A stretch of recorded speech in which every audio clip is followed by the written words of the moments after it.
Welcome back to my vlog. तो आज का व्लॉग होने वाला है हल्दी और शादी का। तो आपने मेरा फर्स्ट व्लॉग तो देखा ही होगा जो था मेहंदी और संगीत का। तो आज होने वाली है हल्दी, रात को शादी है।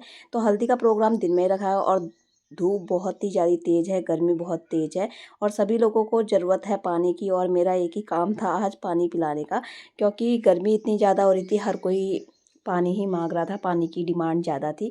तो हम लोग यहाँ पे बैठे हुए थे क्योंकि वहाँ पे गर्मी बहुत ज़्यादा हो रही थी। थोड़ी देर बैठे, फिर हम चले गए थे वहाँ पे क्योंकि यहाँ अभी पूजा हो रही थी।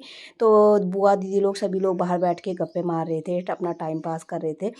और फिर उसके बाद हम भी थोड़ी देर बैठ के हमने गप्पे वप्पे मारी और फिर चले जाते हैं अंदर। अंदर भी लोग बैठे हुए थे दीदी लोग, और यहाँ पे गणेश पूजा पूरी हो चुकी थी। और जो दुल्हन के लिए कपड़े आए होते हैं हल्दी वाले, वो पहन के ही दुल्हन अपने पैर धुलवाती है और हल्दी लगवाती है।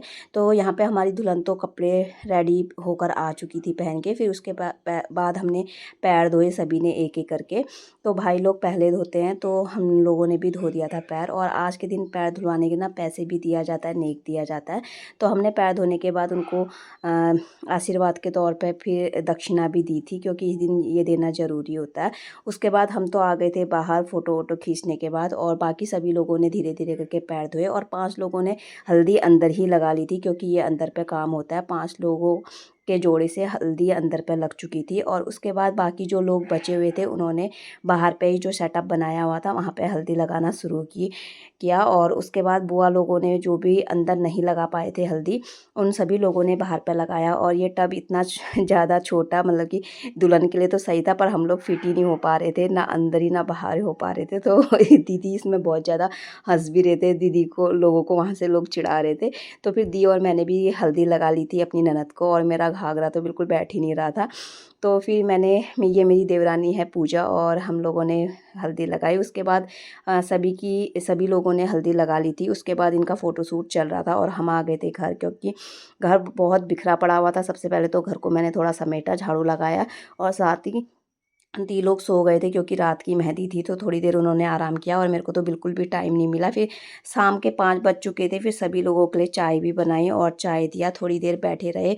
और फिर हो जाता है शाम का टाइम, क्योंकि सभी लोगों को टाइम पे रेडी होना था। और बुआ जी यहाँ पे बता रहे थे कि दूल्हे की साइड से कुछ अलग से रीति रिवाज होने वाले हैं, उनका परंपरा है। तो हम भी शाम के लिए रेडी होने जा रहे थे, रेडी हो चुके थे। उसके बाद फिर हम चले गए थे शादी वाले घर पे, और वहाँ पे अभी फ़िलहाल अभी कोई भी गेस्ट नहीं आया था, घर के ही लोग थे। और सभी लोगों को टीका लगाया गया। और शादी लगभग 10-11 बजे तक ही, 10:30 बजे तक पहुँचने वाली थी। तो लोग बड़े आराम आराम से ही आए, क्योंकि इतने जल्दी आकर कोई फ़ायदा ही नहीं था। तो बिट्टू को तो काफ़ी ज़्यादा नींद आ रही थी, मैंने उसको घर लाकर सुला दिया था। और यहाँ पे मेरी ननद पूरी कंप्लीट तैयार हो चुकी थी शादी के जोड़े पे। और मैंने बिट्टू को सुलाने के बाद इनका चल रहा था फ़ोटोशूट, जो काफ़ी अच्छे तरीके से लिया जा रहा था। तो फ़ोटोशूट होने के बाद ये चले गए थे घर पे, और मैं खाना भी खुल चुका था, तो खाना मैं घर पे ही लेकर आई थी। और हमने घर पे ही बैठ के खाना खाया। और कुछ देर बाद बारात भी पहुंच चुकी थी। तो वेलकम करने के लिए गर्ल्स यहाँ पे खड़ी थी अपना कलश लेकर। तो वहाँ से भी लोग आते हैं, और दूल्हे का सबसे पहले टीका और उससे मुँह मीठा कराकर रिबन कटाया जाता है। साथ ही जो बुआ जी हमें रीत बता रही थी इनकी, नेपाल में ये होता है कि लड़कियां जितनी भी होती हैं उनकी, तो हाथ में कुछ ना कुछ गिफ्ट लिए हुए वो आती है। और सारे इस रीत को इनके उसमें बोला जाता है साईं बाटा। और ये हर अलग अलग प्रकार की चीज़ें होती है, ड्राई फ्रूट फ्रूट, मिठाइयाँ वगैरह, सबके हाथों में छोटी छोटी सी टोकरियाँ थी, और उसमें कुछ ना कुछ था। और जब यहाँ पे दूल्हे जूता उतारता है, तो यहाँ पे थोड़ा सा धक्का मुक्की हो जाता है दूल्हे के जूते चोरी करने के लिए। तो थोड़ा माहौल को शांत किया गया, उनको थोड़ा सा समझाया गया। उसके बाद फिर दूल्हे को वहाँ पे पूजा के लिए बैठाया गया। तो दूल्हे के जूते भी साइड रखवा दिए थे। और उसके बाद जो भी पूजा होती है, दूल्हे के पैर वगैरह धोना, वो वाला काम चला। उसके बाद आरती होने के बाद दूल्हे को ले जाया गया मंडप की और, मतलब कि स्टेज की ओर। तो यहाँ पे थोड़ा सा छलिया डांस हुआ। तो दूल्हा तो स्टेज पे जा चुका था, और हमारी दुल्हन भी बिल्कुल रेडी होकर आ चुकी थी अपने भाई और अपनी बहनों के साथ स्टेज में जाने के लिए। तो स्टेज में जाने के बाद इन दोनों ने एक दूसरे को वरमाला पहनाई, और साथ ही अंगूठी भी पहनाई। तो यहाँ पे अंगूठी पहनाने का इनका रीत है स्टेज में। तो सभी लोगों ने यहाँ पे फ़ोटो शूट कर लिया था, जितने भी रिलेटिव्स थे, दोस्त थे, सभी लोगों ने, लड़की वालों ने, लड़के वालों ने टोटली फ़ोटोशूट करवा दिया था। साथ ही लेडीज़ अपना इंजॉय कर रही थी डीजे में डांस वो कर रहे थे और इन्जॉय कर रहे थे। फिर हम सभी लोग आ गए थे मंडप की जगह पे, क्योंकि दूल्हा दुल्हन ने खाना खा लिया था और उसके बाद इनको पूरी रात बैठना था मंडप पे। तो हम सभी लोग तो बैठ चुके थे मंडप में और अभी दुल्हन अंदर गई हुई है। और वहाँ जब भी दुल्हन अंदर से बाहर मंडप में बैठाया जाता है तो वो माँ की आंचल की छाँव में ही बाहर आती है और माँ की आंचल के छाँव में ही लाकर उसको शादी के मंडप में बैठाया जाता है। तो हमारे उसमें ये रीत थे, इनके थोड़े से कल्चर अलग थे, तो दोनों के कल्चरों को माना गया, सम्मान दिया गया और उसी तरीके से शादी भी की गई थी। और यहाँ पे काफ़ी ज़्यादा लेट हो गया था शादी होते होते, सभी को थकान लग गई थी, नींद लग गई थी। रात की शादी थी पर क्या करना था, हमें तो जगना था पूरी रात भर शादी देखने के लिए। तो फिर हम सबसे पहले तो फिर कन्यादान हो जाता है।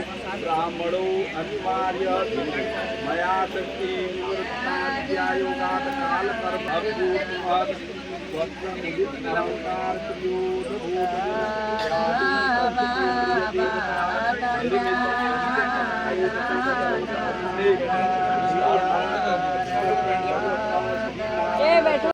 हमारी रीत में कभी भी ऐसे शुभ कार्य होते हैं तो मांगलिक गीत जरूर गाए जाते हैं, जो ये आमा द्वारा गाए गए थे। इन्होंने रात भर बैठ के मांगलिक गीत गाए हैं, जिसे हमारी भाषा में फाग भी बोला जाता है।